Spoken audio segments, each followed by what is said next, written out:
Reet. Reet. Reet.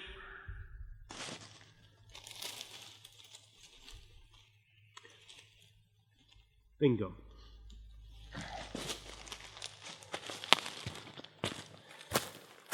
Exactly what I was looking for.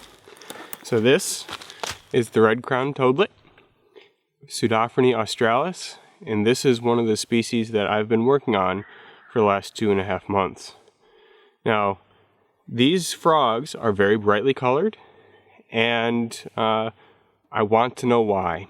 My name is JP Lawrence, and this is my EAPSI debrief, and here I am in my office. My interests generally lie in animals with bright coloration. In particular, I'm interested in aposematism. Aposematism is warning coloration, and this is bright or conspicuous coloration that is coupled with a negative experience, usually in the form of a toxin. This phenomenon is found throughout the animal kingdom. And my research primarily deals with purifying selection, understanding how purifying selection impacts the evolution of these colors. There are a number of examples in the natural world where there's a huge amount of diversification in aposematic signal, and some of the best examples out there are in frogs. So most of my research prior to coming to Australia has dealt with what sort of selective pressures can relax this idea of purifying selection and allow for diversification within a population in aposematic signal. What brings me here is that frog that I just showed you, Pseudophrony australis. In general, the genus of Pseudophrony. These are little frogs, they're poisonous, and they're brightly colored. Well, what makes these frogs unique compared to any other frog on the planet is that they produce their own toxins. And that's very interesting because it challenges an idea called honest signaling. Over time, predators have selected these frogs to be honest. Basically, that means that the brighter the frog is, the more toxic it is. The idea that these frogs can produce their own toxins challenges this idea of honest signaling. And it begs to question, how do predators view all these different signals?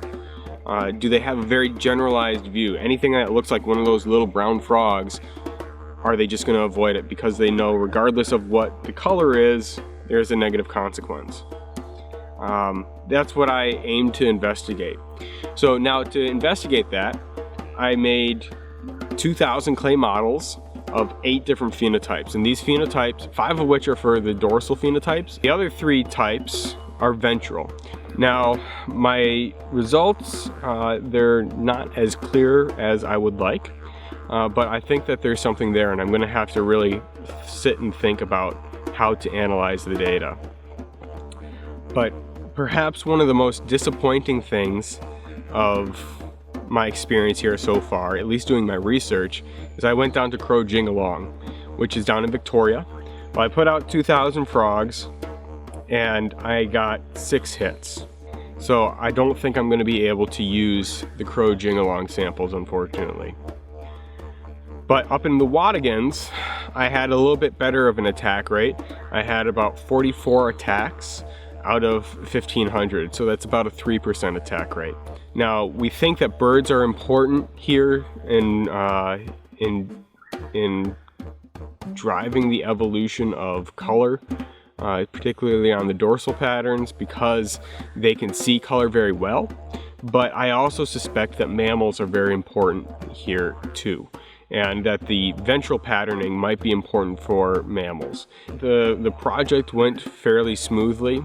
My collaborator, Dr. Mike Monty at the University of Newcastle, has been fantastic in helping me out, and this is not the best time of year for finding these frogs, so he's agreed to find frogs for me during the good times of the year, so that I can look at diet and toxicity of these frogs and investigate this idea of synthesis of their own toxins if it's prevalent throughout the genus. Now, for personal challenges, I think the hardest part for me being here in Australia was my limited ability to get out here. So this is where I like to be. I don't really like cities, but all these natural areas, and Australia has a ton of natural areas, which is fantastic. They're not accessible by public transport. So I ended up driving over 5,000 kilometers, and I saw a ton of the country, and it was absolutely amazing to see all the different areas that this country has. But if I had one set of advice for future fellows, don't hold back. Don't hold back on this experience. I've wanted to come to Australia for 20 years now. This has been a dream of mine, not only to get to the Australia Zoo to see my idol, the crocodile hunter, but also to dive on the Great Barrier Reef to see this very unique continent. And I struggled a little bit early on whether I should be conservative or just kind of have at it, and I decided I'm here once and I don't know when I'll be back again, so I might as well enjoy it.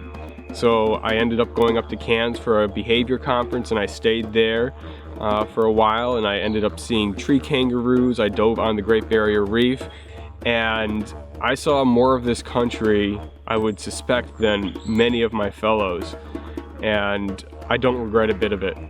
And that would be my advice. See the country. Like, you're gonna be here for 2 months, maybe a little bit longer, and make use of it. Make use of it in its entirety. It's been a fantastic experience, and to the current fellows, it's been a pleasure meeting you guys, and to the future fellows, good luck, have fun. This is an amazing country. You are going to have an amazing experience.